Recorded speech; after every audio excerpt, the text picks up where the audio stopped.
सूर्यवंशी सम्राट मर्यादा पुरुषोत्तम प्रभु श्री राम की नगरी अयोध्या में आपका बहुत बहुत स्वागत है।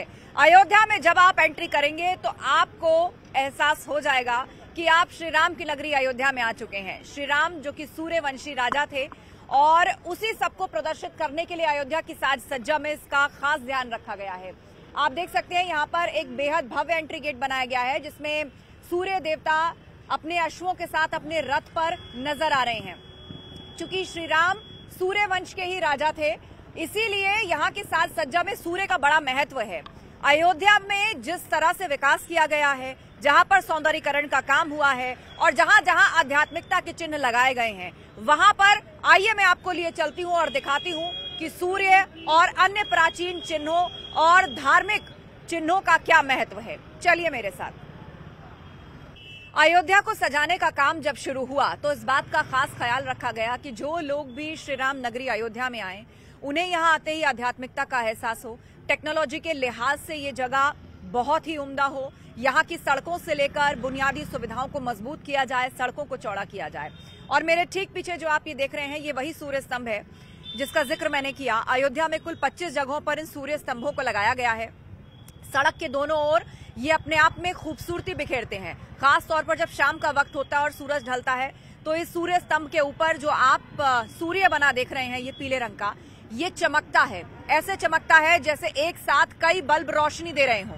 लेकिन खास बात यह है कि जब इसकी साज सज्जा का प्लान बन रहा था तो इस पर चर्चा हुई। चूंकि सूर्यवंशी सम्राट थे प्रभु श्री राम, तो ऐसे में सूर्य की महत्ता को पूरे शहर में कैसे दर्शाया जाए, उसी का प्रतीक चिन्ह ये सूर्य स्तंभ है कि जैसे ही भक्त यहाँ पर आए, सूर्य के लिए, प्रभु श्री राम और उनके वंश के लिए एक आध्यात्मिकता और एक भक्ति भाव का प्रदर्शन इस माध्यम से किया जाए। इतना ही नहीं, इन स्तंभों पर अगर आप गौर करें तो बहुत से धार्मिक चिन्ह उकेरे गए हैं। इन स्तंभों पर आप देखेंगे जय श्री राम लिखा हुआ है, उसके ऊपर गदा बना हुआ है जो कि हनुमान जी का शस्त्र है, शक्ति का प्रतीक है, दंड का प्रतीक है और साथ ही साथ रक्षा का प्रतीक है।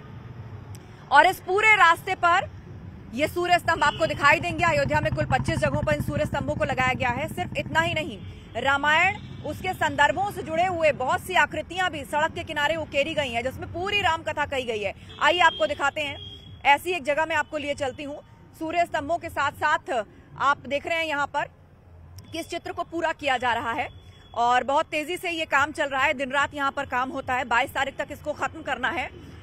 यहाँ पर प्रभु श्री राम का बाल रूप दिखाया गया है कि किस तरह उन्होंने बाल लीलाएं की। महाराज दशरथ को जब पुत्रों की प्राप्ति हुई तो उसी का ये चित्र यहाँ पर उकेरा जा रहा है। श्री राम है, नीचे घुटनों के बल चल रहे हैं और राजा दशरथ की गोदी में उनके बाकी दोनों पुत्र हैं, उनकी रानियां हैं तीनों। तो ये सब कुछ यहाँ दिखाया गया है। लेकिन आप देखिए, चित्रों के द्वारा राम कहानी उकेरने का जो ये सिलसिला है, ये कथा शुरू कहाँ से होती है। जैसे ही आप इस सड़क पर एंट्री करेंगे, जो मैंने अभी आपको भव्य सूर्य मुख्य द्वार दिखाया, उसके साथ ही पहला चित्र हमें अंकित मिलता है। आइए दिखाती हूं उसकी क्या खासियत है। रेडी? ये जो पूरा रास्ता है राम जन्मभूमि पथ के लिए जाता है और यहाँ पर राम कथा के चित्रों को उकेरने की जो बात हुई है, उसमें पहला चित्र आपको दिखाती हूँ कौन सा है। बहुत ही सुंदरता से बनाया गया है। यहाँ पे बहुत सारी दीवारें ऐसी बनाई गई हैं जिस पर राम कथा के बहुत से चित्र बनाए गए हैं। यहाँ पर राजा दशरथ हैं। अग्निदेव जब खीर का पात्र लेकर प्रकट हुए थे और महाराजा दशरथ को आशीर्वाद दिया था। दरअसल महाराजा दशरथ निसंतान थे और उन्होंने संतान प्राप्ति के लिए पुत्रेष्टि यज्ञ किया था। ये उसी पुत्रेष्टि यज्ञ को दिखाता है कि इस यज्ञ के पूर्ण होने के बाद अग्निदेव खीर का पात्र लेकर प्रकट हुए। उसके बाद वो राजा दशरथ को दिया गया और फिर इस खीर को महाराजा दशरथ ने अपनी तीनों ही रानियां, कौशल्या, केकई और सुमित्रा, तीनों को खिलाया था, जिसके बाद कहा जाता है कि उनको पुत्रों की प्राप्ति हुई। श्री राम, लक्ष्मण, भरत और शत्रुघ्न जी का जन्म हुआ। तो ये पहला चित्र है जो उस पुत्रेष्टि यज्ञ को दिखा रहा है। आप थोड़ा आगे जाएंगे, 30 मीटर आगे जाएंगे तो दूसरी दीवार है जहां पर पुत्र प्राप्ति के बाद बाल रूप में श्री राम नजर आते हैं। 30 मीटर आगे एक और ऐसी दीवार मिलेगी जहां पर राम कहानी से जुड़ा हुआ अगला दृश्य उकेरा जाएगा। तो कुल मिलाकर जब तक आप राम जन्मभूमि का पूरा रास्ता तय करेंगे, आपको राम कहानी से जुड़े हुए चित्र, संदर्भ, चित्रों के रूप में, खूबसूरत आकृतियों के रूप में यहाँ पर दिखते जाएंगे।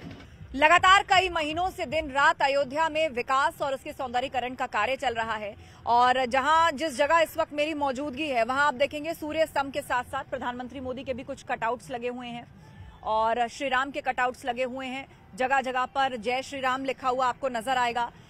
ये पूरा रास्ता जो कि राम जन्मभूमि पथ तक जाता है इसको इसी तरह उकेरा गया। खूबसूरत स्ट्रीट लाइट्स हैं, सूर्य स्तंभ जो कि रात के वक्त जबरदस्त तरीके से जगमग होते हैं। इसके अलावा एक और मैं यहाँ पर आपको होर्डिंग दिखाना चाहूंगी। होर्डिंग्स लगे हुए हैं, कैमरा पर्सन से कहूंगी इधर आएं और ये वाला होर्डिंग दिखाएं।